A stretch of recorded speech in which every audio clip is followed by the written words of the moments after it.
로그교회 오신 여러분을 환영합니다. 환영합니다. 어떤 마음으로 예배 자리에 오셨을까요? 한 주 동안 주님 안에서 잘 살아내셨을까요? 한 주를 되돌아보면서 함께 기도하면 좋겠습니다. 주님의 뜻을 온전히 따르지 못한 것을 고백합니다. 주님의 생각보다 내 뜻대로 하면서 내 말과 행동 속에 주님을 근심케 한 죄들을 고백합니다. 우리의 마음을 정결케 하여 주시고 온전한 예배자로 서게 하여 주시옵소서. 우리 각자 소리내어서 기도하겠습니다. 주님, 아버지, 한 주를 하나님 바라봅니다.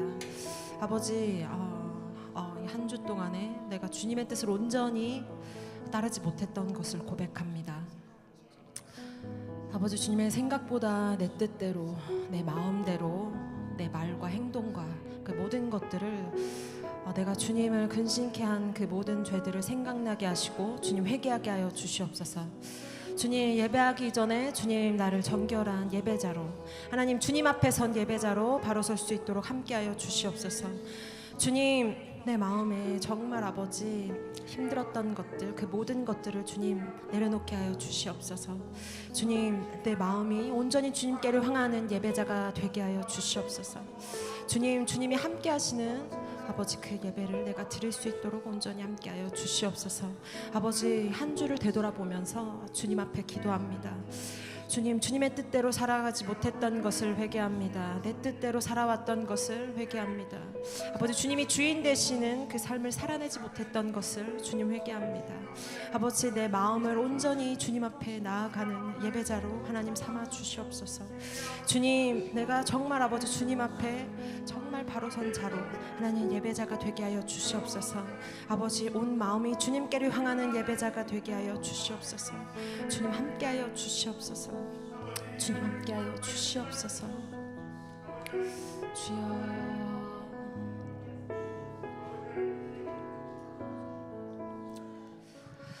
주님 예배 자리에 우리를 불러주심에 감사합니다. 회개하게 하여 주심에 감사합니다. 주님이 찾으시는 그 한 사람의 예배자가 내가 되게 하여 주시옵소서. 예수님의 이름으로 기도드렸습니다. 어떠한 악기보다도 귀한 우리의 목소리로, 우리 오늘 마지막이 될 수도 있는데요, 목소리로 함께 찬양합시다. 어떠한 어려움 가운데서도 하늘의 영광을 바라보며 나의 길이 되신 주님을 함께 찬양합시다. 태산을 넘어 험곡에 가도 함께 찬양하시겠습니다. 태산을 넘어 험곡에 가도 빛 가운데로 걸어가면 주께서 항상 지키시기로 약속한 말씀 태산을 넘어 태산을 넘어 험곡에 가도 빛 가운데로 걸어가면 주께서 항상 지키시기로 약속한 말씀 편지 하늘의 영광 하늘의 영광 하늘의 영광 나의 맘속에 차고도 넘쳐 할렐루야를 힘차게 불러 영원히 주를 찬양. 캄캄한 밤에 다닐지라도 주께서 나의 길 되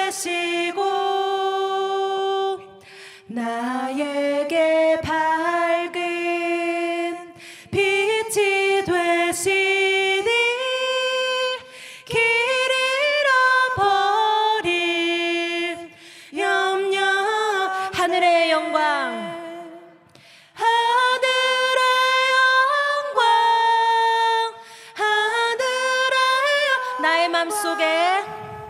나의 맘속에 차고도 넘쳐 할렐루야를 힘차게 불러 영원히 주를 찬양하 광명한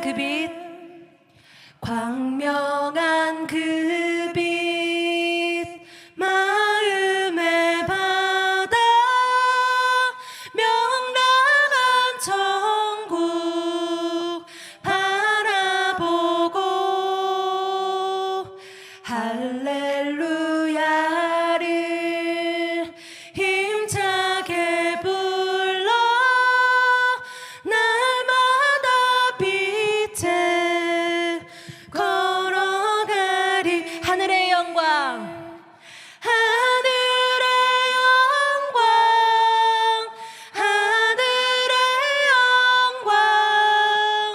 나의 맘속에 차고도 넘쳐 할렐루야를 힘차게 불러 영원히 주를 찬양 하늘의 영광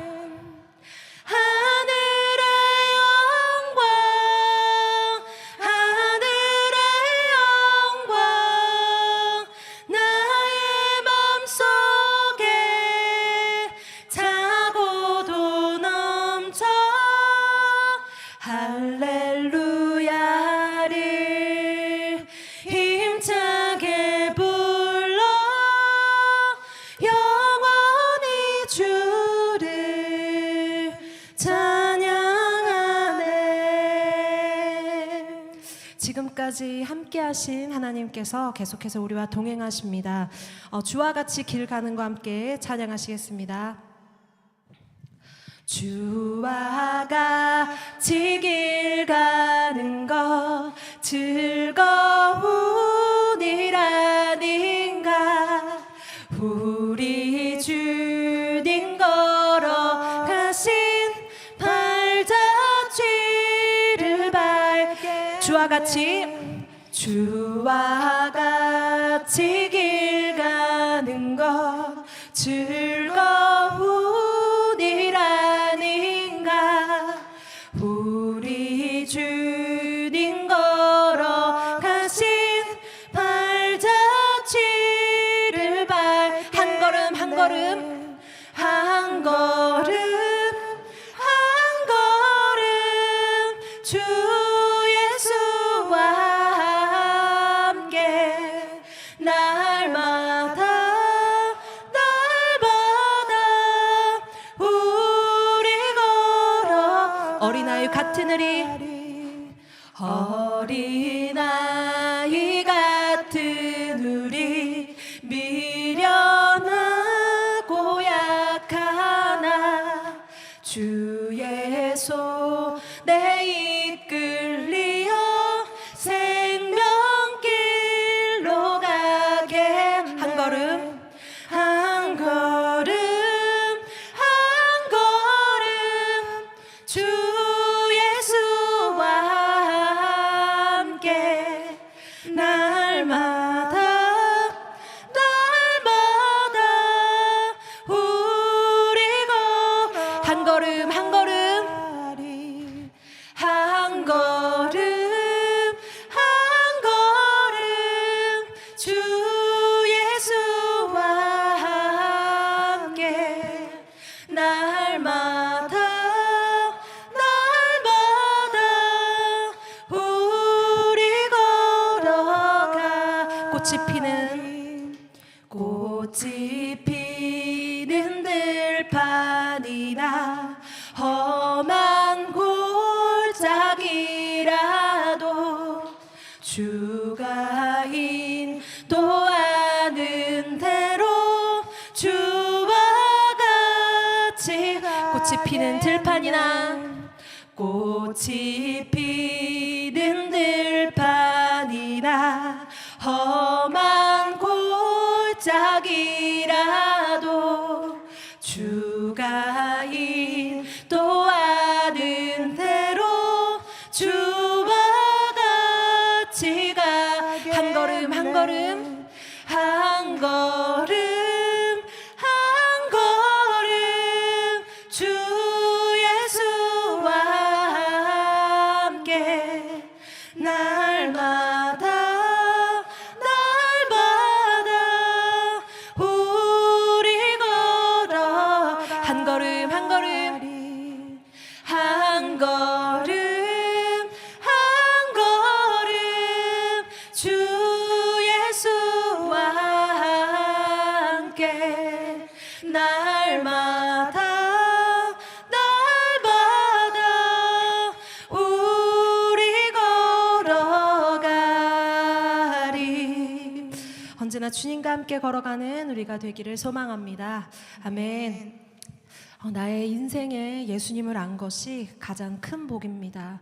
우리 내 안에 가장 귀한 것 함께 찬양합시다. 내 안에 가장 귀한 것 예수를 알미라.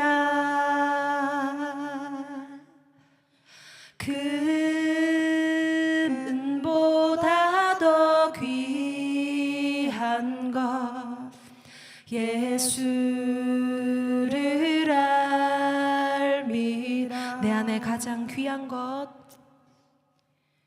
내 안에 가장 귀한 것 예수를 알미라.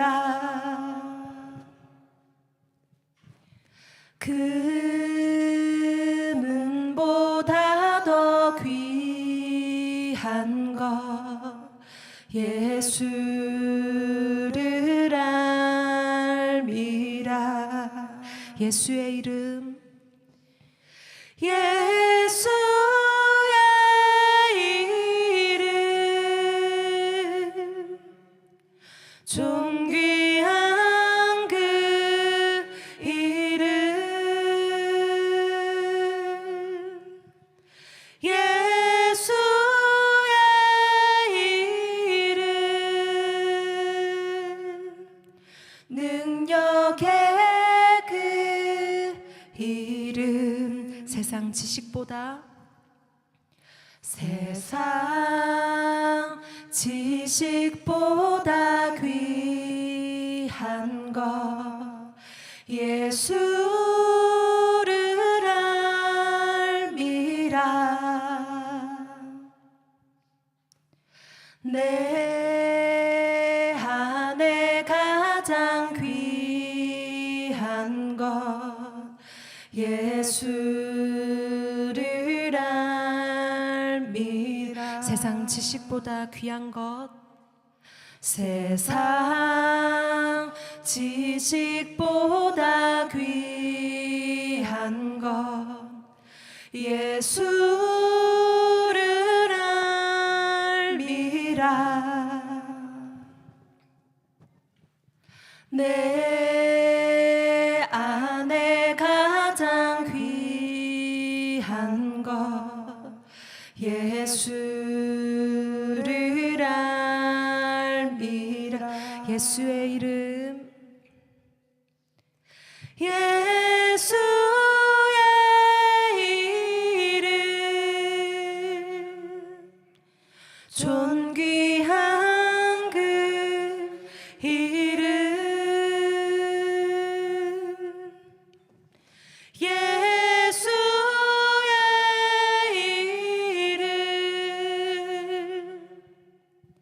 능력의 그 이름 예수의 이름 예수의 이름 존귀한 그 이름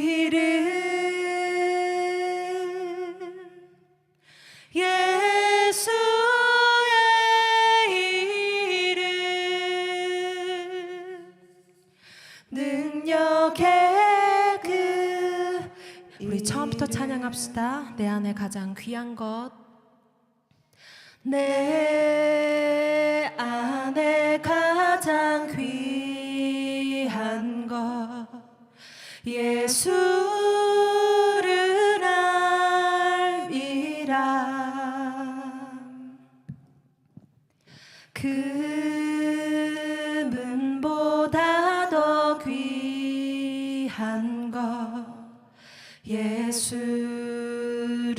알미라. 세상 지식보다 세상 지식보다 귀한 것 예수를 알미라.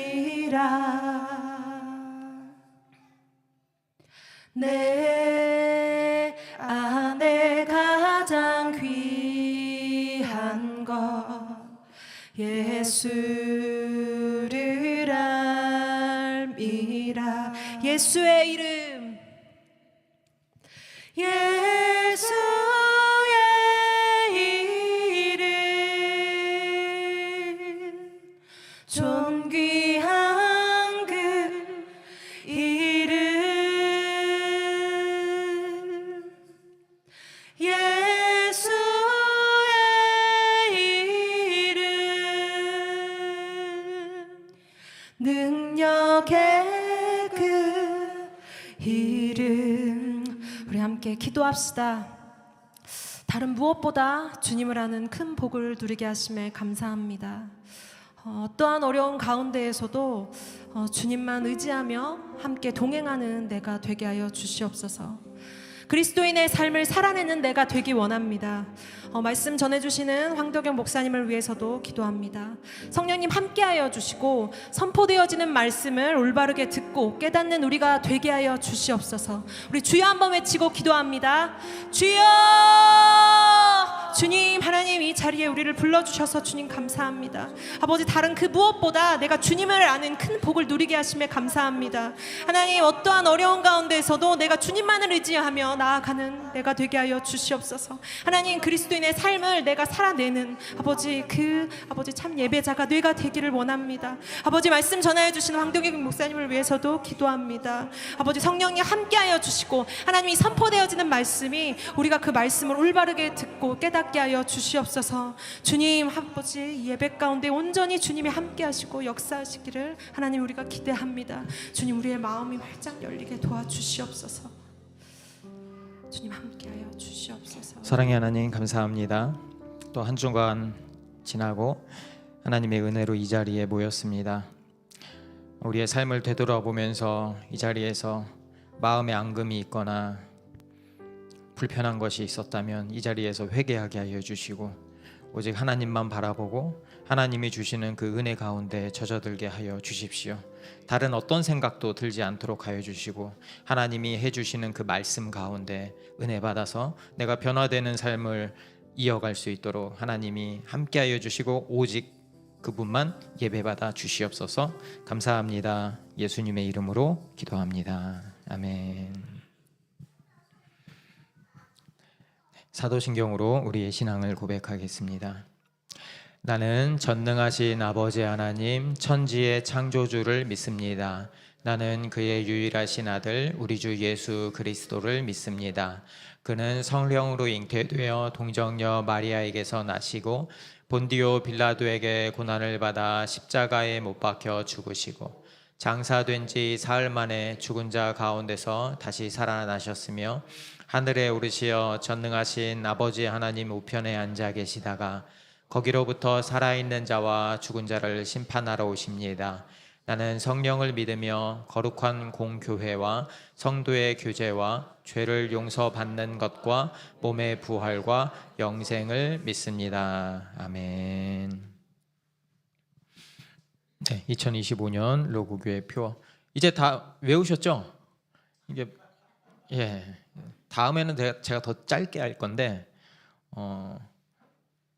나아가고자 하는 방향이고 성도 여러분들도 같이 마음에 품고 갔으면 좋겠습니다. 함께 읽겠습니다. 사랑으로 자라며 함께 세워가는 교회. 우리는 예수님을 본받아 서로 진실한 사랑을 나누고 모든 지체가 하나 되어 성장하는 교회입니다. 사랑으로 그리스도를 닮아가는 우리. 우리는 사랑으로 진리를 말하고 살면서 모든 면에서 자라나서 머리가 되시는 그리스도에게까지 다다라야 합니다. 머리 되신 그리스도와 하나 되는 교회. 온 몸은 머리이신 그리스도께 속해 있으며 서로 연결되어 함께 자라가는 지체. 몸에 갖추어져 있는 각 마디를 통하여 연결되고 결합됩니다. 각 지체가 그 맡은 분량대로 활동함을 따라 몸이 자라나며 사랑 안에서 몸이 건설됩니다. 아멘.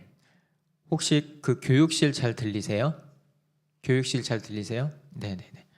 네. 그 잠옷실도 켜셨죠? 네네네.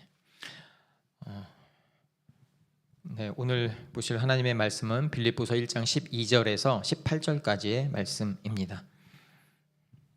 네, 교독하겠습니다. 형제자매 여러분, 내게 일어난 일이 도리어 복음을 전파하는데 도움을 준 사실을 여러분이 알아주시기를 바랍니다. 내가 그리스도 안에서 감옥에 갇혔다는 사실이 온 친위대와 그 밖의 모든 사람에게 알려졌습니다. 주님 안에 있는 형제자매 가운데서 많은 사람이 내가 갇혀 있음으로 말미암아 더 확신을 얻어서 하나님의 말씀을 겁없이 더욱 담대하게 전하게 되었습니다. 어떤 사람들은 시기하고 다투면서 그리스도를 전하고 어떤 사람들은 좋은 뜻으로 전합니다. 좋은 뜻으로 전하는 사람들은 내가 복음을 변호하기 위하여 세우심을 받았다는 것을 알고서 사랑으로 그리스도를 전하지만 시기하고 다투면서 하는 사람들은 경쟁심으로 곧 불순한 동기에서 그리스도를 전합니다. 그들은 나의 감옥 생활에 괴로움을 더하게 하려는 생각을 품고 있습니다. 함께 읽겠습니다. 그렇지만 어떻습니까? 거짓된 마음으로 하든지 참된 마음으로 하든지 어떤 식으로 하든지 결국 그리스도가 전해지는 것입니다. 나는 그것을 기뻐합니다. 앞으로도 기뻐할 것입니다. 아멘. 제가 한번 본문을 준비하면서 생각을 해봤어요. 언제가 제일 힘들까? 이런 생각을 한번 해봤어요. 여러분은 언제가 제일 힘드세요? 요즘 힘든 거 있으세요? 그러니까 힘든 거 없는 분 없죠. 작든 크든 다들 힘든 게 하나쯤은 있을 것 같아요. 제가 두 가지가 딱 떠오르더라고요. 하나는 내 환경이 어려울 때 그게 하나 힘들고요. 또 하나는 관계가 틀어질 때 힘들더라고요. 제가 회사 생활을 하고 한 7년쯤 됐을까요? 7년 차 정도 되니까 일이 재미가 없는 거예요. 그러니까 똑같은 일이 반복되고 이제 잘하니까 뭔가 성장이 되지도 않는 것 같고 이런 생각이 드는 거예요. 내 경력에 이게 도움이 될까? 앞으로? 지금까지는 이제 잘 배워서 컸는데 이제 7년 차 정도 되니까 아닌 것 같은 거예요. 따분하고. 그러면은 여기서 한 단계 더 업그레이드 하려면 어떻게 해야 될까? 딱 한 가지, 여기서 벗어날 수 있는, 회사를 옮기지 않고 벗어날 수 있는 길이 딱 하나 있더라고요. 그게 프로젝트 지원하는 거였어요. 저희 팀은 프로젝트 조직이 아니었거든요. 그래서 프로젝트를 안 하는데 제가 지원을 했어요. 그렇게 해서 중국으로 갑니다. 당시에 이제 지금은 이제 전기차가 나왔죠. 그때 초창기였어요. 이제 공장을 막 짓고 배터리 공장을 막 중국에다가 대규모로 건설하는 중이었고 제가 거기에 데이터베이스 관리자로 이제 투입이 됐습니다. 중국을 가 보니까 이제 벌써 10년도 넘었어요. 그러니까 환경이 너무 열악해요.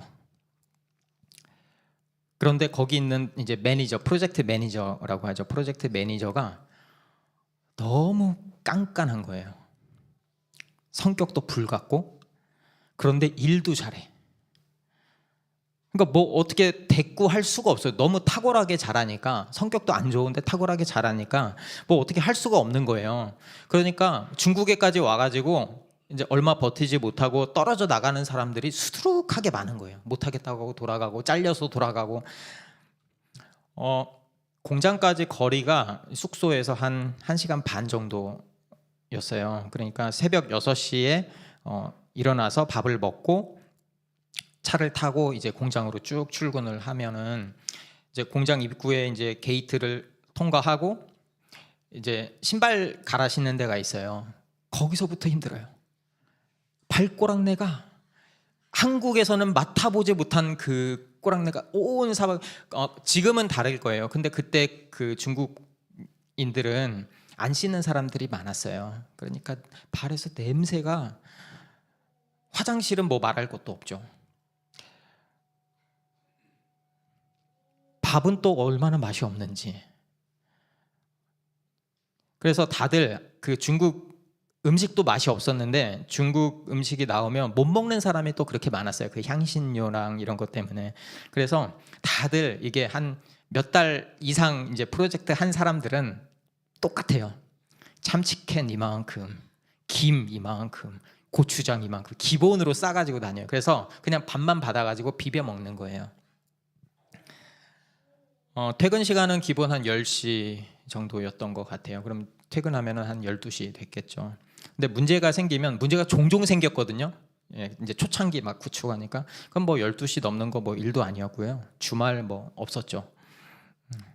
근데 거기서 제가 제일 다 힘들었는데, 제일 힘든 게 뭐였냐면은, 제가 데이터베이스 관리자로 갔잖아요.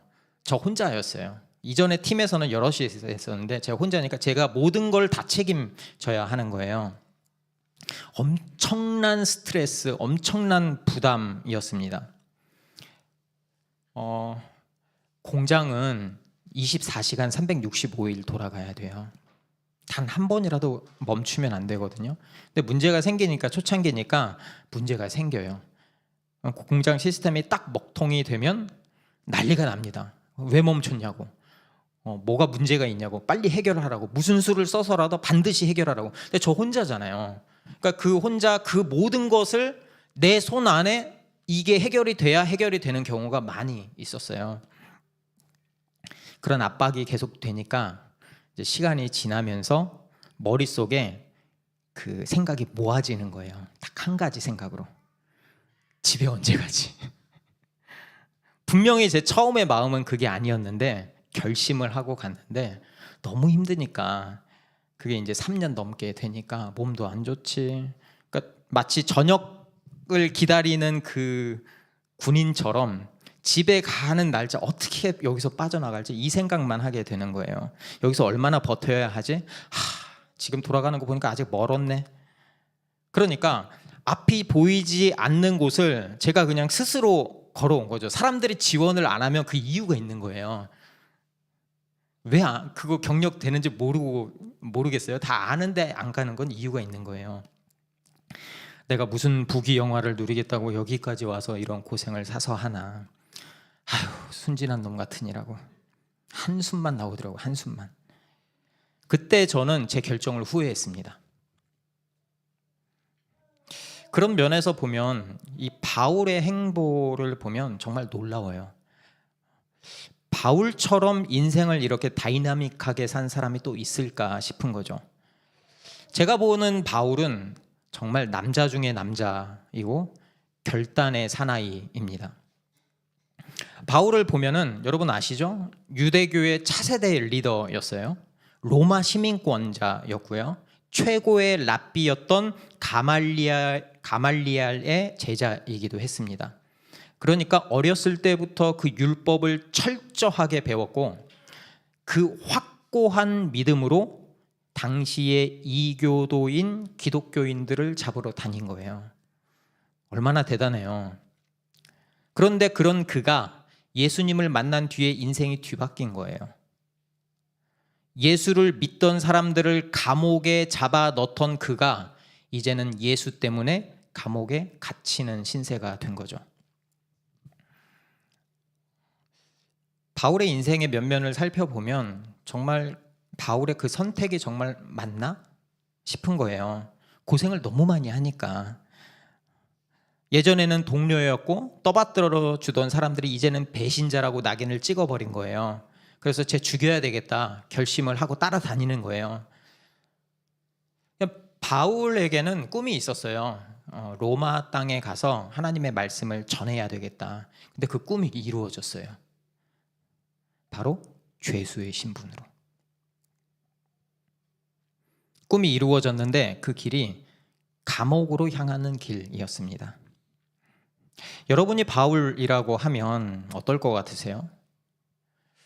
저라면 소리쳤을 것 같아요. 하나님, 이건 아니잖아요. 제가 원한 건 이런 게 아니에요. 제가 잘 먹고 잘 살자고 했습니까? 하나님 일 전하려고 했잖아요. 근데 이게 뭐예요?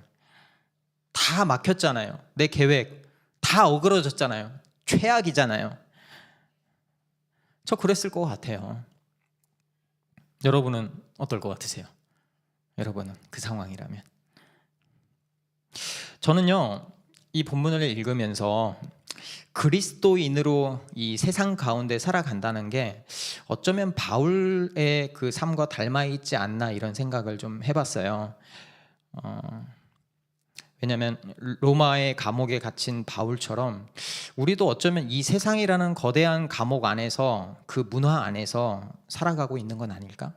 감옥이라고 보이지는 않지만 많은 것들이 우리를 옥죄잖아요. 이 본문을 읽으면서 유독 제가 서론을 쓴 거는 유독 제가 중국에서 느꼈던 그 힘든 감정이 많이 생각이 나서였을 것 같아요. 그런데 감히 바울의 고통에 비할 수는 없을 것 같아요. 사방이 족쇄처럼 나를 꽁꽁 묶어버리는 그 절망적인 상황에서 바울은 그 복음을 향한 열정이 남아 있을까? 마음이 평안할까? 그런데 바울의 대답이 정말 의외예요. 12절, 13절입니다. 형제자매 여러분, 내게 일어난 일이 도리어 복음을 전파하는 데에 도움을 준 사실을 여러분이 알아주시기를 바랍니다. 내가 그리스도 안에서 감옥에 갇혔다는 사실이 온 친위대와 그 밖의 모든 사람에게 알려졌습니다. 여기서 내게 일어난 일이 감옥에 갇힌 거거든요. 그러니까 복음을 전하다가 죄수가 되어서 로마 감옥에 갇힌 신세가 되었다는 말을 하는 거예요. 감옥이 그래요. 그냥 거기 가면 이제 판결을 기다리는 장소거든요. 그러니까 거기서 가면 언제 죽을지 모든 게 불확실하잖아요. 그러니까 불확실이 참 사람을 두렵게 만드는 것 같아요. 한번 그 감옥에 있는 바울의 모습을 한번 생각해 보세요. 그곳에는 친위대가 지키고 있었고요. 그리고 바울의 그 소문이 주변에 좀 퍼졌을 거예요. 아마 이렇게 얘기했을 것 같아요. 야, 들었어? 야, 그 새 왕이 있다고 떠들고 다니던 그 이상한 녀석 있잖아. 그 이름이 뭐랬더라? 바울이라나? 잡았대. 근데 그 새 왕이라는 작자가 그 이름이 예수인데 십자가에 못 박혀서 죽었대. 근데 유대인이라네. 근데 글쎄 이 바울이라는 작자가 예수가 다시 살아났다네. 그리고 세상의 진정한 주인이 황제가 아니라 예수래. 야, 이거 한두 번도 아니고 아주 상습범이야, 상습범. 당시의 사람들은 이게 당연했을 거예요. 바울은 당연히 감옥에 가둬야 마땅한 미치광이 정도. 당연히 생각했겠죠. 그때 사람들은. 그런데 바울이 여기서 감옥에 갇힌 일이 도리어, 앞에 보여주세요. 도리어 복음을 전파하는데 도움이 된다고 말하는 거예요. 어떻게 이럴 수가 있을까요? 제가 도무지 이해가 안 되는 거예요. 그러니까 다 알죠. 저거 몇 번이나 읽어봤으니까. 그래도 제 마음속에는 이해가 안 되는 거예요. 도무지 이해가 안 돼서 곰곰이 생각을 해봤어요. 바울은 왜 그렇게 로마에 가려고 했을까? 당연히 내가 만난 예수, 그 충격적인 소식을 로마 한복판에 전하고 싶었겠죠. 그런데 제가 다시 한번 생각해 봤어요. 만약에 바울이 감옥에 갇히지 않았다면, 자유로운 신분이었다면, 그렇게 해서 로마에 갔다면 로마에 사는 사람들이 그 미치광이가 내뱉는 말을 들어줬을까? 바울을 상대해 줬을까? 아니죠. 그 전에는 회당이 있어서, 유대교 회당에서 전했잖아요. 로마는 안 그렇거든요. 하물며 로마의 고위직들을 만날 수 있는 기회가 있었을까? 없었을 것 같아요. 길거리에서 외면당했겠죠. 거기서 또 감옥에 갇혔을 수도 있고요. 그뿐입니까? 바울이 유대교를 배신했다고 열심당원들이 바울을 죽이려고 작정을 하고 있어요. 그런데 그 많은 살해 위협을 뚫고 로마까지 무사하게 도착할 수 있었을까? 쉽지 않았을 것 같아요. 쉽지 않았을 것 같아요. 아마 불가능했을 것 같아요. 그런데 하나님이 상상하지도 못했던 방법으로 길을 열어주신 거예요. 바로 죄수의 신분으로. 바울이 죄수였기 때문에 로마 군대의 호위를 받으면서 누구보다 안전하게 로마에 도착할 수 있었습니다. 감히 누가 로마 군사를 쳐요? 못 치지. 또 죄수였기 때문에 거기까지 가는 길이 얼마나 멀어요. 여러분 여행 가보셨죠? 돈백 깨지는 거 우습습니다. 아주 가까운 데 가더라도. 근데 로마라는 그때 당시에 그 먼 거리 얼마나 많은 돈이 필요했겠어요. 근데 죄수니까 돈이 안 들었어요. 놀랍죠? 제가 그렇게 생각해봤어요. 진짜 돈이 안 들었는지 청구했는지 잘 모르겠어요. 안 들었을 것 같아요. 죄수니까 호송해야 되니까. 돈 한 푼도 안 내고 로마 땅을 밟는 거죠. 어떻게 보면 보는 방향에 따라서 이게 최악의 상황일 수도 있지만 하나님은 그 길을 통해서 바울을 가장 안전하게, 바울이 가장 바라던 대로 로마 땅에 보내주신 거예요. 비록 바울이 계획했던 방법과는 전혀 달랐지만 말이죠. 그리고요, 당시 감옥에는 바울 혼자 있었던 게 아니에요. 감옥에는 바울뿐만 아니라 정치가, 군인, 귀족, 다른 나라의 왕들까지 다양한 고위층 인사들이 거기에 있었어요. 우리 법 앞에는 다 평등하잖아요. 그러니까 죄를 지었으니까 어떤 이유든 죄를 지었으니까 똑같은 죄수 신분으로 감옥에 들어온 거예요. 만약에 내가 그 중에 한 사람이라고 한번 생각을 해보죠. 내가 귀족이었다든지 내가 군인이었다든지 내가 정치가였다든지 있다가 이 감옥에 들어왔어요. 그렇잖아요. 고위직들은, 제가 고위직이 안 돼서 모르겠지만 고위직들은 평생을 남들 위해서 군림하고 세상을 호령하던 사람들이에요. 그런 사람들이 하루아침에 감옥에 갇힌 거죠. 언제 죽을지, 어떤 판결을 받게 될지 알 수 없는 상황에 빠지게 된 거죠. 내 생명이 언제라도 끊어질 수 있다는 그 두려움이 나를 사로잡지 않았을까요? 근데 그 중에 유독, 이제 설교 말씀 중에 죄송합니다. 좀 리얼리티를 살리기 위해서 또라이가 있는 거예요. 또라이가. 유독 다른 사람이 있는 거예요.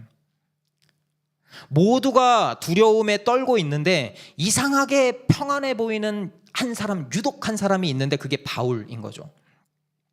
야, 저 사람 미치광이라던데 그래서 그런가? 이게 머리가 어떻게 된 건가? 수군거렸을지도 모르겠어요. 하지만 이건 확실했어요. 자연스럽게 그에게 시선은 가지 않았을까. 그 중에 몇 명은 바울한테 물어봤을 것 같아요. 당신은 이 상황에서 어떻게 그렇게 평안할 수 있어요? 라고 말이죠. 바울의 서신서들을 보면 감옥에서 복음을 듣고 믿은 사람이 있습니다. 실제로. 그 상황에서 바울은 이 모든 상황이 하나님의 인도하심이라는 걸 알았을까요? 몰랐을까요? 알았을 거예요. 그러니까 저렇게 쓰죠. 감옥이 아니었다면, 죄수의 신분이 아니었다면 평생 만날 기회도 없었을 저 고위직들, 그리고 황제를 지키는 저 친위대, 그 사람들에게 복음을 전할 절호의 기회라는 것을 알았을 거예요. 그러니까 바울에게 이 장소는 복음을 전하는 최고의 장소였고 하나님이 주신 최상의 기회라고 여긴 것이죠. 그러니까 이 감옥이라는 이 최악의 환경이 바울에게는 최고의 선교지가 된 것입니다. 그래서 그렇게 불안에 떨고 있던 사람들에게 복음을 그때 전하는 거죠. 사람들이 힘들고 어렵고 마음이 무너지면 복음이 들려요. 내가 힘드니까. 안 힘들고 잘 나가면은 아무리 얘기해도 안 들려요. 그렇잖아요. 근데 힘들고 어려울 때 복음을 전하면 이게 들려요. 이 사람들 그랬을 것 같아요. 이렇게 전했을 것 같아요. 예수가 왜 그리스도인지, 어떻게 해서 진정한 왕이 되시는지. 바울 똑똑하잖아요. 천재잖아요. 그 최고의 논리력, 어렸을 때부터 가말리엘에게서부터 배웠던 그 논리력과 지식과 그게 예수 그리스도를 만나면서 어떻게 바뀌었는지 그 달란트를 가지고 그 어두컴컴한 감옥에서 복음을 전했을 거예요. 최고로 쓰임을 받았겠죠. 최고로. 바울이 얼마나 신났을까 거기서. 제가 이거 읽으면서 그 생각이 딱 드는 거예요. 내가 하고 싶은 일, 내가 계획했던 일이 물론 내 상황과는 맞지 않지만 최상의 기회, 복음을 전할 기회를 주었구나.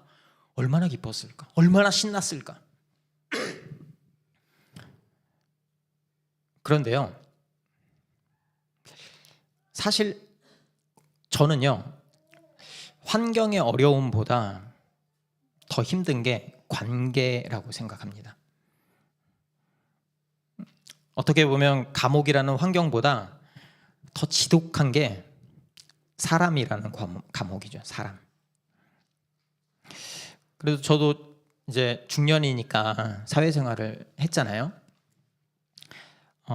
정말 힘들 때가 언제냐면은 나한테 잘해주는 10명 있을 때보다 나를 아프게 하는 그 한 명이 있을 때 힘들어요.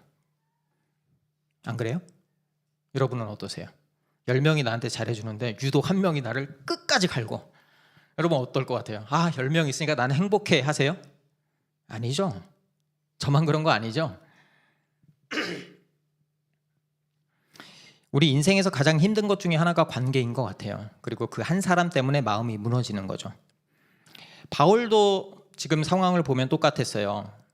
그를 따라서 진실한 마음으로 복음을 전하는 사람도 있었지만 그를 시기하고 질투하는 사람들도 있었습니다. 바울이 여기서 이 편지에서 그 상황을 딱 이야기를 해요. 15절에서 17절까지 제가 읽어보겠습니다. 어떤 사람들은 시기하고 다투면서 그리스도를 전하고 어떤 사람들은 좋은 뜻으로 전합니다. 좋은 뜻으로 전하는 사람들은 내가 복음을 변호하기 위하여 세우심을 받았다는 것을 알고서 사랑으로 그리스도를 전하지만 시기하고 다투면서 하는 사람들은 경쟁심으로 곧 불순한 동기에서 그리스도를 전합니다. 그들은 나의 감옥 생활에 괴로움을 더하게 하려는 생각을 품고 있습니다. 바울의 그 의도가 보이세요? 그러니까 함께 복음을 전해도 모자를 판에 뭐가 틀어졌는지 아니면 복음의 이해가 다르던지, 그러니까 예수를 전하긴 전해요. 근데 다른 거예요. 그러니까 바울을 깎아내리고 비난하고 있는 사람들이 있었다는 거예요. 근데 로마인의 눈에서 봤을 때는 그놈이 그놈이거든요. 그렇잖아요. 그러니까 우리도 보면은 아니요, 여기까지 할게요. 준비된 것만 해야지 괜히 하다가 사고 나니까.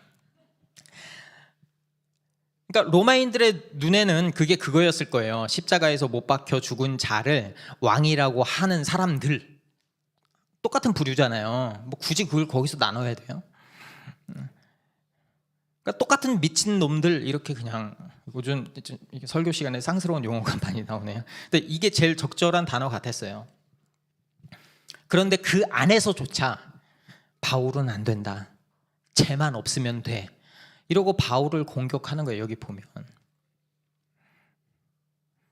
말 그대로 감옥 생활에 괴로움을 더해주려고 작정한 거예요. 무슨 느낌인지 아시겠어요? 쟤를 아주 잔혹한 방법으로 가장 심하게 괴롭게 해야 되겠다. 감옥에 갇혔으니까 더 무너뜨려야 되겠다, 이런 생각을 한 거예요. 저 같았으면요, 이를 팍팍 갈았을 것 같아요. 억울하고 분해서 한숨도 못 잤을 것 같아요. 손이 떨리고 얼굴이 울그락불그락해져서 아무것도 손에 잡히지 않았을 것 같아요. 아니, 내가 지금 뭐 때문에 이 고생을 하고 있는데 어떻게 나한테 이럴 수가 있지? 어떻게 나한테 이럴 수가 있지? 배신감에 치를 떨지 않았을까요? 그런데 그 상황에서 바울이 이렇게 이야기하는 거예요. 18절입니다. 함께 읽어볼까요? 시작. 그렇지만 어떻습니까? 거짓된 마음으로 하든지 참된 마음으로 하든지 어떤 식으로 하든지 결국 그리스도가 전해지는 것입니다. 나는 그것을 기뻐합니다. 앞으로도 또한 기뻐할 것입니다. 아멘. 도대체 이게 어떻게 가능할까요? 여러분, 믿음 생활 오래 해보신 분들 아시죠? 갈등을 안 겪어본 분은 없었을 것 같아요. 크던 작던. 믿음 생활을 조금 하신 분들은 이렇게 이야기를 합니다. 힘들긴 한데요, 저 사람이 나를 훈련시키는 거죠. 내 믿음을 성장시켜 주는 거죠. 그러니까 인내하고 사랑해야죠. 정답이죠. 정답 아니에요? 정답 아니에요? 정답이잖아요. 의견도 다르고 말도 섞기 싫은 그 사람을 이해하고 포용하려면 엄청난 인내와 노력이 필요합니다. 근데 솔직히 한번 스스로에게 한번 물어보세요. 그게 잘 됩니까? 머리로는 알죠.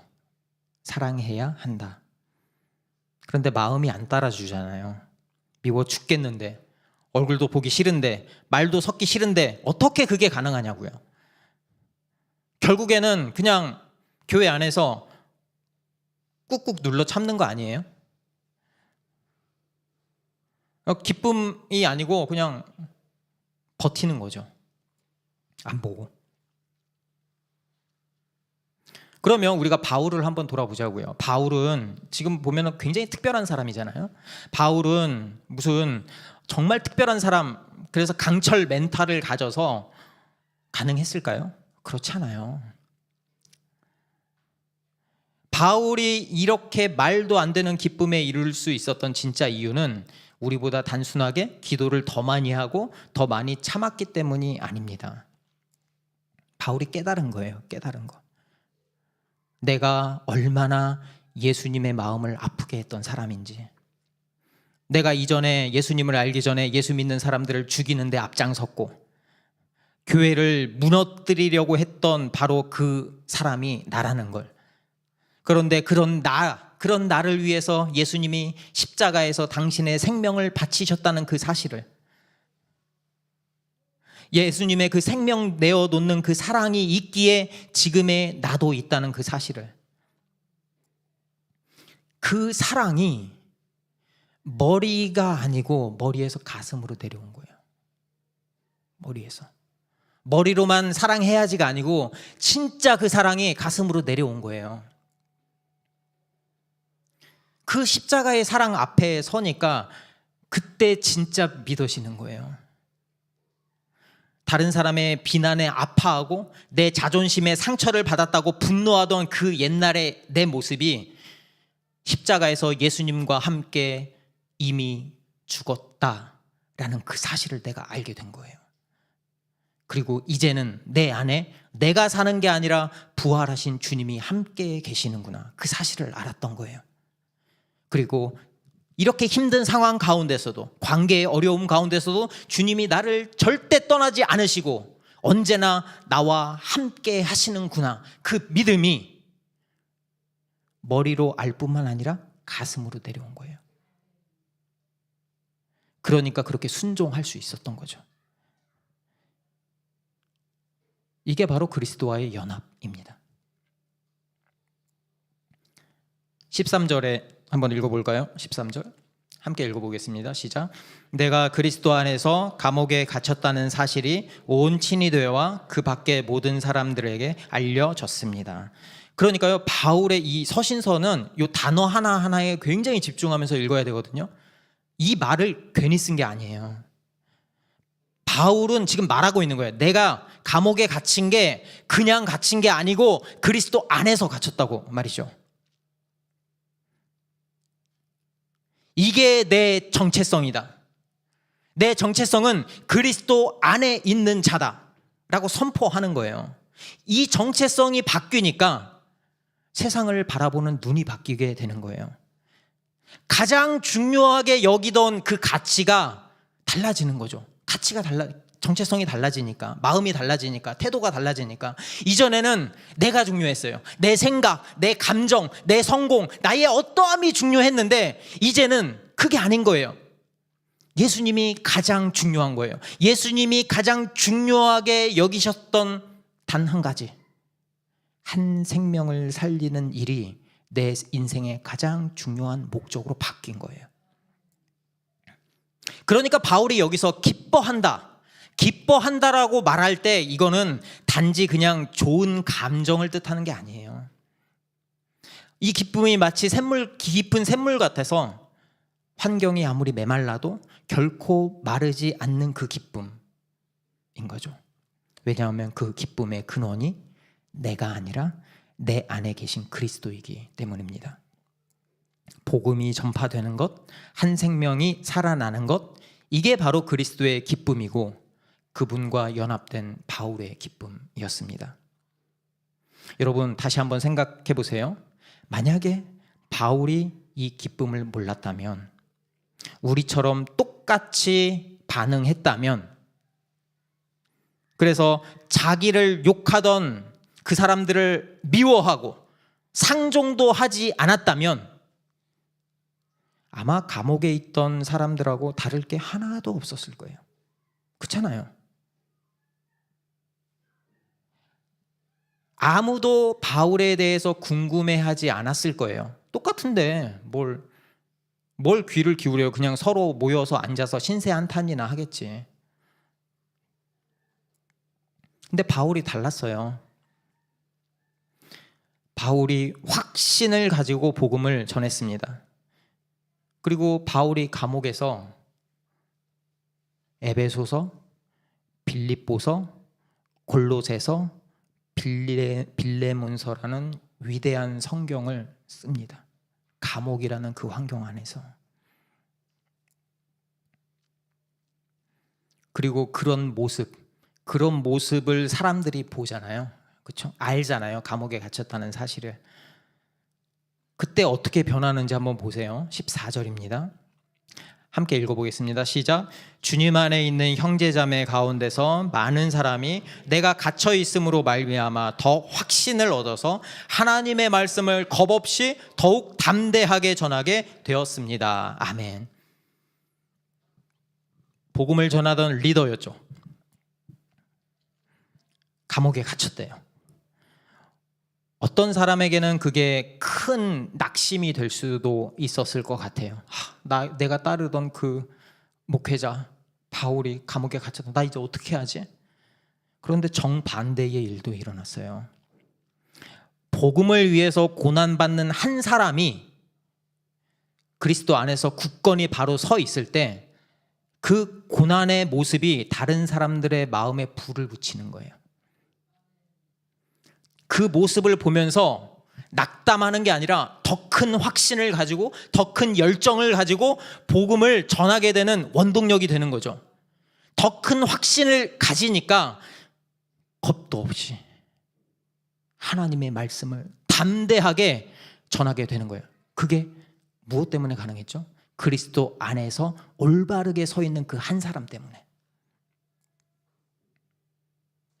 그 고난이 공동체 전체를 깨워버린 거예요.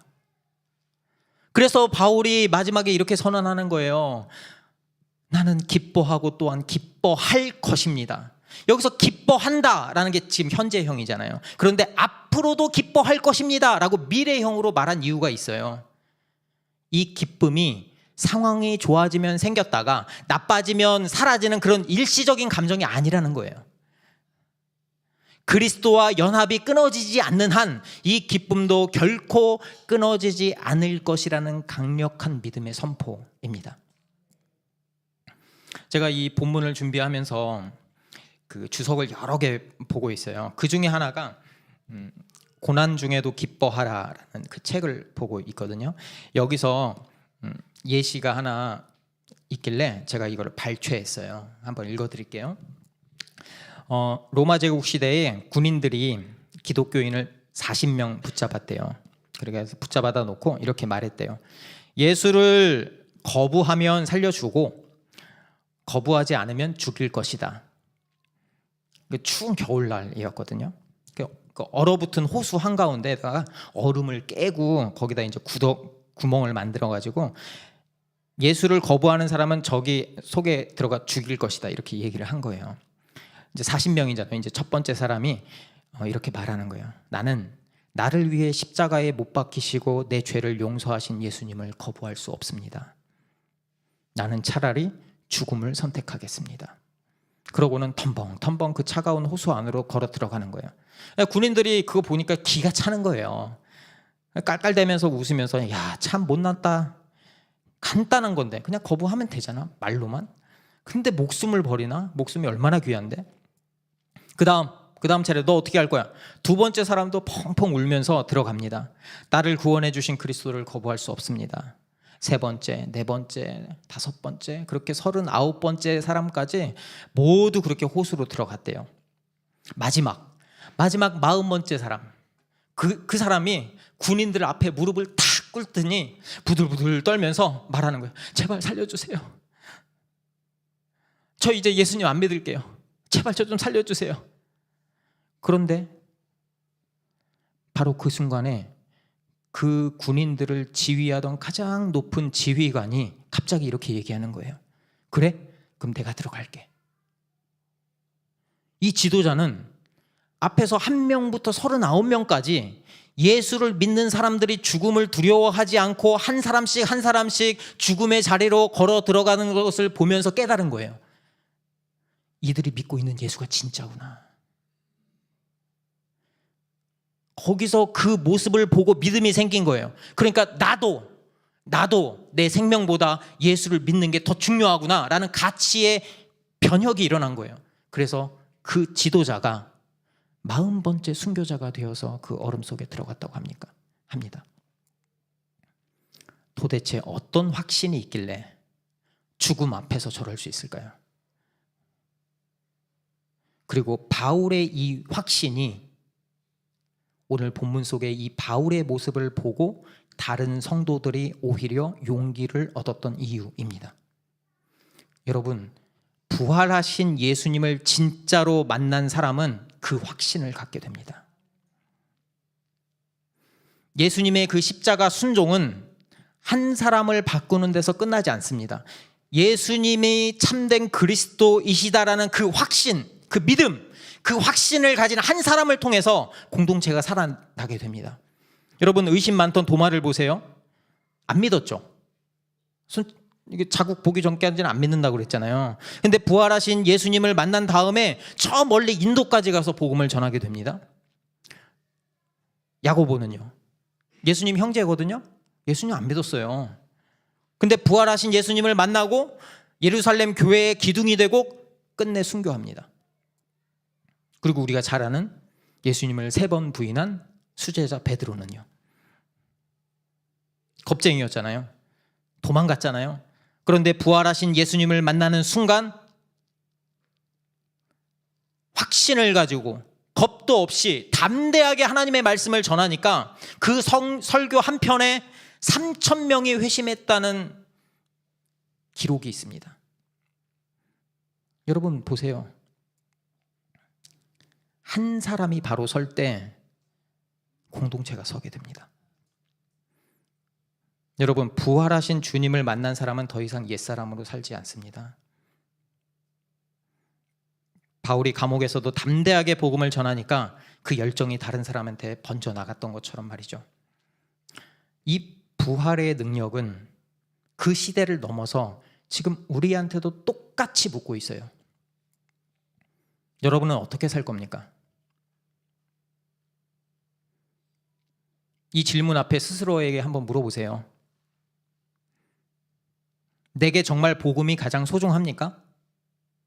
내 뜻대로 되지 않는 상황과 그런 관계가 그냥 고통일 뿐입니까? 아니면 하나님이 나를 빚으시는 기회입니까? 십자가의 사랑이 지금도 나를 살리고 있다고 고백한다면, 지금 내 어려움을 통해서도 복음이 전해진다고 내가 고백하고 있다면 그것으로 족합니다 라고 고백할 만큼 우리도 그 사랑을 만났냐는 거죠.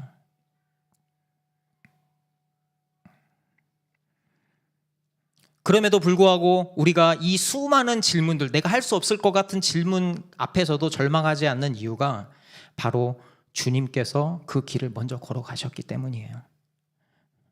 십자가의 그 고난, 환경과 관계의 속박을 당신의 몸으로 다 끊어내고 부활하시면서 그 복음의 기쁨과 사랑의 길을 우리에게 활짝 열어주신 거예요. 그게 바울이 감옥에서도 기뻐할 수 있었던 이유입니다. 그리고 오늘 저와 여러분이 기뻐할 수 있는 유일한 이유이기도 합니다.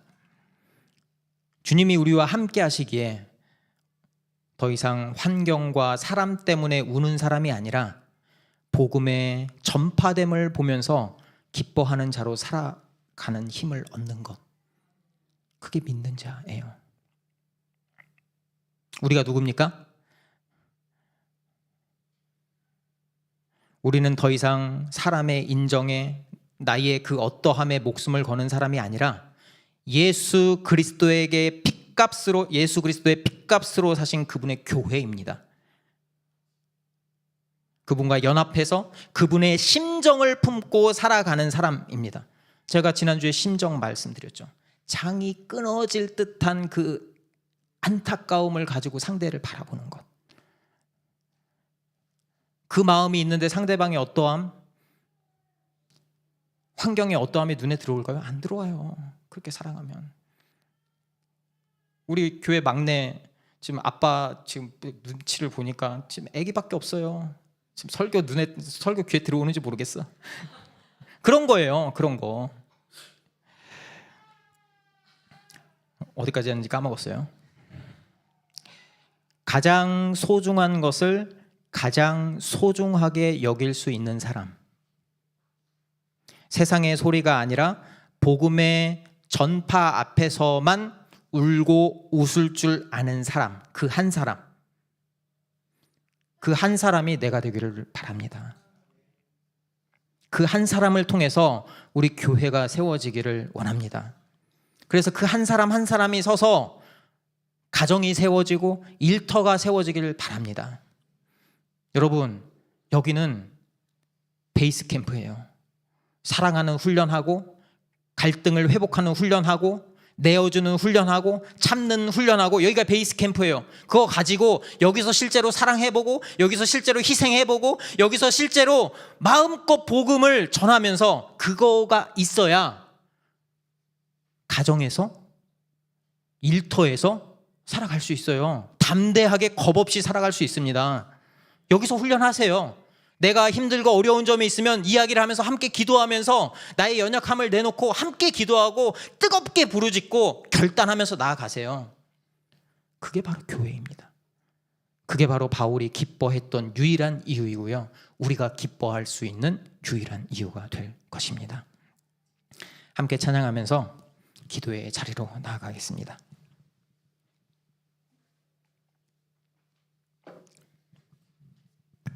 모든 상황 속에서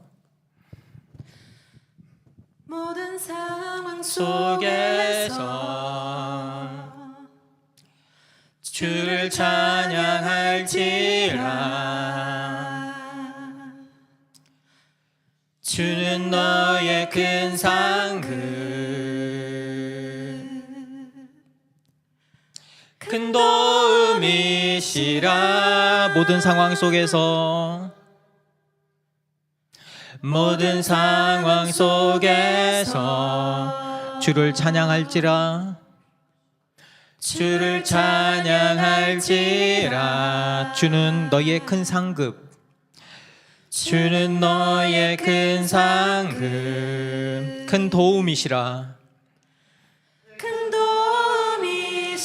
주의 얼굴 구할 때, 주의 얼굴 구할 때 주의 영을 부르사 주의 영을 부사 크신 사랑 안에서 크신 사랑 안에서 주를 보게 하소서 주를 보게 하소서 내 영혼이 확정되고 확정되어 싸우니 믿음에 눈들어 주를 바라봅니다 내 영혼이 확정되고 확정되어 싸우니 믿음에 눈들어 주를 바라봅니다 내 영혼이 확정되고 내 영혼이 확정되고 확정되어 싸우니 믿음에 눈들어 주를 바라봅니다 내 영혼이 확정되고 확정되어 싸우니 믿음에 눈들어 주를 바라봅니다. 우리 함께 이렇게 기도의 자리로 나아갔으면 좋겠습니다. 하나님, 여전히 저의 기쁨은 환경에 넘어질 때도 많이 있고 관계 때문에 흔들릴 때도 많이 있음을 고백합니다. 하나님, 내가 삶에서 겪는 이 문제들, 복음의 전파가 가장 기뻐하는 이유입니다 라는 고백으로 기도 제목이 바뀌기를 원합니다. 아버지, 제 기쁨의 유일한 그 이유가 복음을 알고 복음대로 살아가고 복음을 붙들면서 그 사실을, 그 좋은 소식을 전하는 삶이라는 것을 고백합니다. 하나님, 나도 이런 사람이 되게 하여 주십시오. 아멘. 내 힘들고 어려운 그 환경, 하나님을 붙들고 내가 나아갑니다. 하나님 나를 붙들어 주세요. 하나님, 내가 주님의 그 사랑을 발견하게 해주세요. 하나님, 내 힘으로는 아무리 노력해도 내 앞에 있는 상처, 내 환경 가운데 있는 어려움 헤쳐나갈 수가 없습니다. 주님, 그 하나님의 사랑을 내가 발견하기를 원합니다. 이 시간 주님의 그 사랑을 발견하게 하여 주시옵소서. 내가 변하는 결단의 시간이 되게 하여 주시옵소서. 다 함께 주여 한번 외치면서 기도의 자리로 나아가겠습니다. 주여, 사랑의 하나님, 주님, 하나님, 사랑의 하나님, 묶여있는 하나님, 그 문제들만 나의 바라보는 힘으로는, 것이 아니라 나의 능력으로는 아버지, 이 상황 정말 가운데 그 기쁨을 지치고 넘어져서 주님의 일어날 유일하게 힘이 없습니다. 삶을 살아가는 계속 내가 아픈 되게 하여 마음, 주시옵소서. 찢어지는 마음, 주님, 상처의 마음이 아버지, 나의 돋아나서 그 상황과, 아버지, 주여 나의 만나기도 그 어려운 싫고 그 눈앞에 주여 이 어려운 세상 바라보는 가운데 것이 좌절만 아니라 되고 아버지, 나를 하나님, 주님, 내가 정신을 차릴 수가 없습니다. 아버지, 나의 모든 것을 주님 앞에 내려놓사오니 하나님 붙들어 주시옵소서. 하나님 인도하여 주시옵소서. 내가 오직 복음이 전파되는 것에 기뻐할 수 있는 유일한 근거가 되기를 원합니다.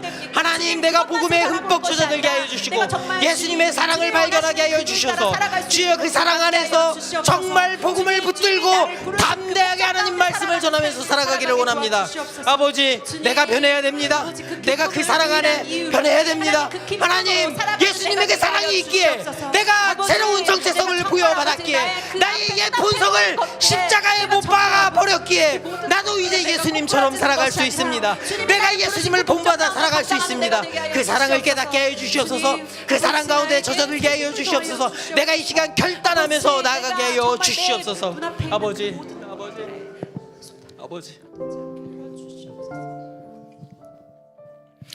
우리 다 함께 또 한 가지 기도 제목으로 기도하기를 원합니다. 하나님, 내가 주님 안에 확신을 가지고 서기를 원합니다. 아버지, 특별히 내가 그 한 영혼을 살리기 위해 예수님의 그 심정을 품기를 원합니다. 그 확신을 가지고 공동체를 섬기는 그 한 사람이 되게 하여 주시옵소서. 교회에서, 학교에서, 가정에서 그 어떤 일터에서든지 그 확고한 마음을 가지고 담대하게 하나님의 말씀을 선포할 수 있는, 그대로 살아갈 수 있는 그 한 사람이 되기를 원합니다. 아멘. 하나님, 우리를 붙들어 주시고 인도하여 주시고 세워 주시옵소서. 아멘. 주여 한번 외치면서 결단의 마음으로 나아가겠습니다. 주여, 사랑의 하나님, 사랑의 하나님, 내가 그 한 사람이 되기를 원합니다. 마흔 번째, 그 사람들이 예수를 주로 고백하고 죽어가는 그 사람이 내가 되기를 원합니다. 그 하나의 모습이 마지막에 40번째 장교 한 사람을, 지휘관 한 사람을 살린 것처럼 내가 예수님의 그 심정을 가지고 그 애틋한 마음을 가지고 한 사람을 살리는 일에 쓰임받기를 원합니다. 주여, 내가 한 사람으로 바로 서게 하여 주시옵소서. 그리스도의 확신으로 바로 서게 하여 주시옵소서. 그럴 때 나를 통하여서 예수님이 일하실 것입니다. 나를 통하여서 주여 일하실 것입니다. 그래서 감옥 같은 이 세상 가운데서 그 평안한 마음, 즐거워하고 기뻐하는 그 마음을 사람들이 보고 너는 왜 이 상황 가운데서도 기뻐할 수 있냐 물어볼 것입니다. 그때 우리가 담대하게 복음을 전하게 하여 주시옵소서. 담대하게 예수는 주요 그리스도이시니라. 이 세상을 다스리고 있는 이 세상의 황제가 아니라 주 예수 그리스도가 나의 진짜 주인이시다, 그 고백을 하게 하여 주시옵소서. 그래서 믿지 않는 그 한 사람에게, 세워지지 않는 한 사람에게 나의 복음 전파를 통해서 한 영혼이 살아날 수 있는 그 기쁨을 누리기를 원합니다. 내가 그 사람이 되게 하여 주시옵소서. 내가 그 사람이 되게 하여 주시옵소서. 하나님 붙들어 주시고 인도하여 주시옵소서. 우리 모든 교회 공동체가 그런 사람이 되기를 원합니다. 아버지, 이 상황을 보지 않고 이 환경을 보지 않고 나의 그 어떠함을 바라보는 것이 아니라 오직 예수를 바라보게 하여 주시옵소서. 오직 예수 그리스도를 붙들고 나아가게 하여 주시옵소서. 세상의 그 어떠함에 그냥 단순히 침묵 동아리가 아니라 예수의 심정을 붙들고 나아가는 교회가 되기를 원합니다. 아버지, 한 명 한 명을 붙들어 주시옵소서. 아버지, 하나님이 붙들어 주실 줄 믿습니다. 아멘. 하나님이 사랑하시기에 우리가 그 용서함을 받은 것처럼 우리도 용서하게 하여 주시고, 우리의 삶 가운데 오직 하나님만 영광 받으시는 것, 어떻게 하면 주님이 기뻐하실까, 그거 바라보며 그것을 우리의 유일한 기쁨으로 생각하며 결단하고 나아가게 하여 주십시오. 아멘. 예수님의 이름으로 기도합니다. 아멘. 아멘.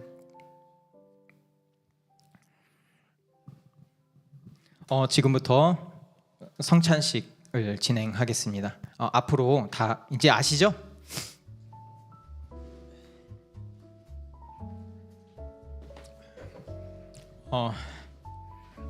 기쁨과 소망의 성찬 자리에 함께 해서 너무 반갑습니다. 즐겁고, 여러분, 제가 성찬에 대해서 계속 말씀을 드리죠. 성찬은 축제의 자리입니다. 우리가 이 자리에서 성찬식을 할 수 있는 이유는 주님이 우리를 먼저 사랑하셔서 가족으로 불러주셨기 때문입니다. 그래서 여기에는 세 가지 특별한 의미가 달려 있습니다. 앞으로 나와주세요. 뒤에 계시지 말고 앞으로 둥그렇게. 네. 앞으로 나와주세요. 네네네. 첫 번째는 주님의 놀라운 사랑과 희생을 감사함으로 기억하는 자리입니다. 두 번째는 죽음을 이기시고 부활하신 주님과 함께 생명의 기쁨을 누리는 자리입니다. 세 번째는 다시 오실 주님을 기다리면서 영원한 하나님 나라를 소망하는 자리입니다. 이 성찬식은 세례를 받은 분들이 참여합니다. 그래서 함께 기도하는 마음으로 자리를 지켜주시면 감사하겠습니다. 그리고 이 시간 가운데 예수님을 믿고 세례를 받기를 원하시는 분은 예식 후에 저를 따로 말씀해 주시면 제가 양육을 해드리도록 하겠습니다. 주님은 떡을 들어서 축사하시고 제자들에게 나눠주시면서 말씀하셨어요. 받으라, 이것은 너희를 위하여 주는 내 몸이니라. 이 떡은 우리에게 영원한 생명을 주시기 위해서 내어주신 주님의 몸입니다. 이 생명의 떡을 나눌 때 우리는 모든 슬픔과 아픔이 변해서 기쁨이 될 것입니다. 우리는 주님 안에서 기쁨으로 하나 된 한 몸, 한 가족입니다. 그래서 제가 이제 이 빵을 잘라서 떼서 나눠 드릴 때 제가 그리스도의 몸입니다라고 말씀을 드리면 여러분은 아멘이라고 화답하면서 받아주시면 되겠습니다. 그리고 모든 분들이 다 받으신 후에 함께 먹도록 하겠습니다. 그래서 좀 미리 받으신 분도 좀 기다려 주세요. 네.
먹으시면서 이게 한국인들의 특징인 것 같아요.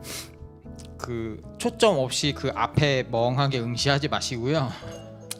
옆에 보세요. 이 기회가 교제할 수 있는 기회예요. 모르는 사람한테 인사도 해주시고, 잘 지냈냐고 또 말도 해주시고, 다 앞으로 나와주세요. 앞쪽으로 자리를 좀 마련해 주세요. 뒤에 계신 분 앞에 같이 앞자리에 나올 수 있도록.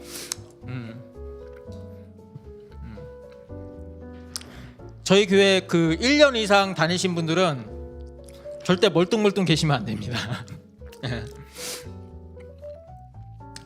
이제 주님이 잔을 들어 감사하면서 말씀하셨어요. 이것은 많은 사람을 위하여 흘리는 나의 피, 곧 언약의 피니라. 이 잔의 의미는 우리를 모든 죄에서 깨끗하게 하시는 기쁨의 언약, 새 생명의 피입니다. 그 구원의 잔을 함께 나눌 때 우리는 하나님의 자녀된 기쁨과 하나님 나라를 향한 힘찬 소망으로 새로워질 것입니다. 제가 그리스도의 피입니다 하고 말씀을 드리면 아멘으로 화답하면서 받아주십시오. 이것도 모든 분들이 받은 다음에 함께 먹도록 하겠습니다.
네, 옆에 계신 분하고 이제 손을 잡아주세요. 네, 동성이 아니라면 이성이 아니라면 가능하면 그래서 좀 배치를 좀 바꿔주세요. 남자는 남자끼리 이렇게 손을 잡고 그 가족끼리 이렇게 손을 네 옆에 얼굴을 좀 봐주세요.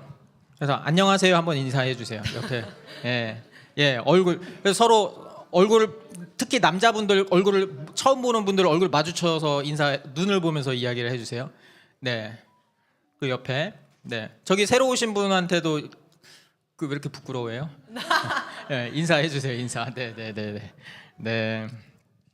함께 지어져가네 함께 찬양하면서 제가 그 멤버십 세미나 때 말씀드렸잖아요. 환대 공동체가 매우 중요합니다. 서로를 환영하고 예수님이 우리를 환영해 주신 것처럼 서로를 환영하고 기뻐해 주고 함께 지어져가네 함께 찬양하겠습니다. 우리는 하나님의 자녀. 옆에 한 명 한 명이 하나님의 자녀입니다.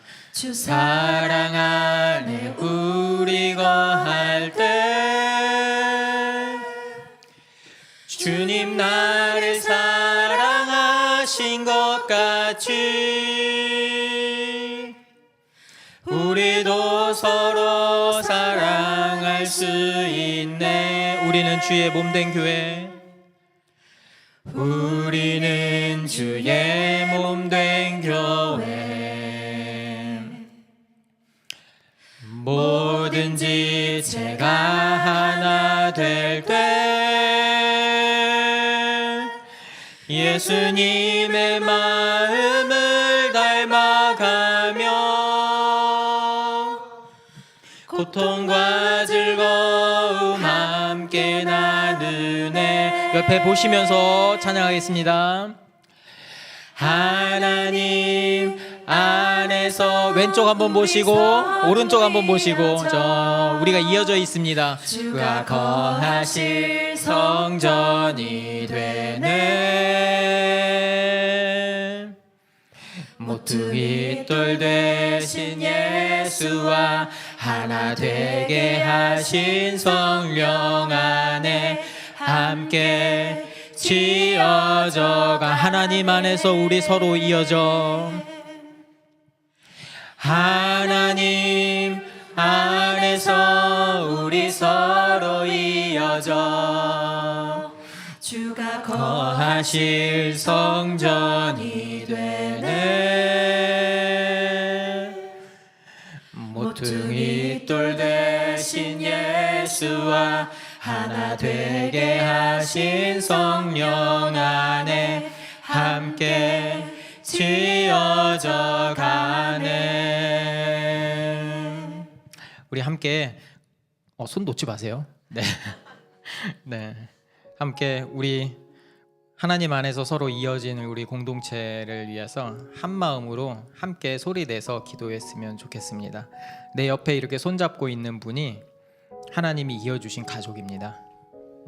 하늘나라 가족. 얼마나 귀한지 몰라요. 그 마음을 기억하면서 짧게 한 1분 정도 같이 소리 내서 내 옆에 손잡고 있는 그 한 사람을 생각하면서 기도해 주셨으면 좋겠습니다. 기도하겠습니다. 사랑의 하나님 감사합니다. 우리 한 명 한 명을 교회로 불러주셨사오니 내가 옆에 손잡고 있는 그 한 사람 주여 하늘나라의 가족 공동체로 불러주셨사오니 함께 교회로 살아가게 하여 주십시오.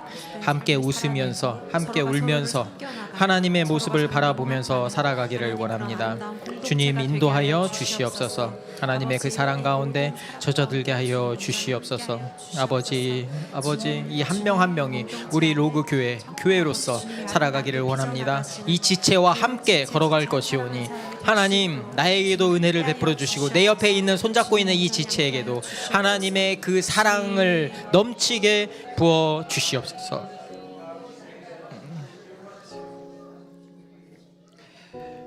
하나님 우리를 교회로 불러주시고 우리가 상상하지 못할 그 기쁨을 우리에게 주셨습니다. 그 사랑을 발견하기 원합니다. 아버지 내가 먼저 주님 앞에서 그 확신을 가지고 바로 서게 하여 주시고 예수님이 걸어갔던 그 길 기쁨으로 걸어가게 하여 주십시오. 내가 걸어가면서 내 옆에 힘들고 아파하는 그 사람들 붙들고 함께 가게 하여 주십시오. 아버지, 주님을 붙들고 나아갈 때 하나님이 일으켜 주시고 회복시켜 주실 줄 믿습니다. 함께 하여 주십시오.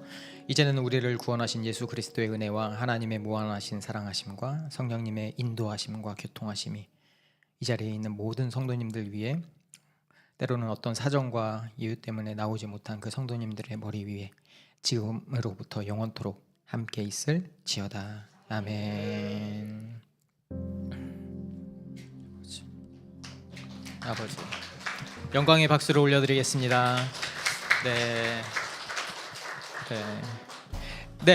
바로 뒤에 그 로비에 가시면은 그 신청서랑 서약서를 구비해 놨습니다. 그래서 2025년 한 해 10월, 11월, 12월 이렇게 예배를 함께 세워가고 싶은 분이 계시다면 악기, 찬양, 음향, 영상 등 다양한 자리에 참여가 가능하십니다. 대상은요, 언약교인 세미나를 수료하고 서약하신 분, 그리고 기존의 예배팀은 2026년에 지원하실 수 있습니다.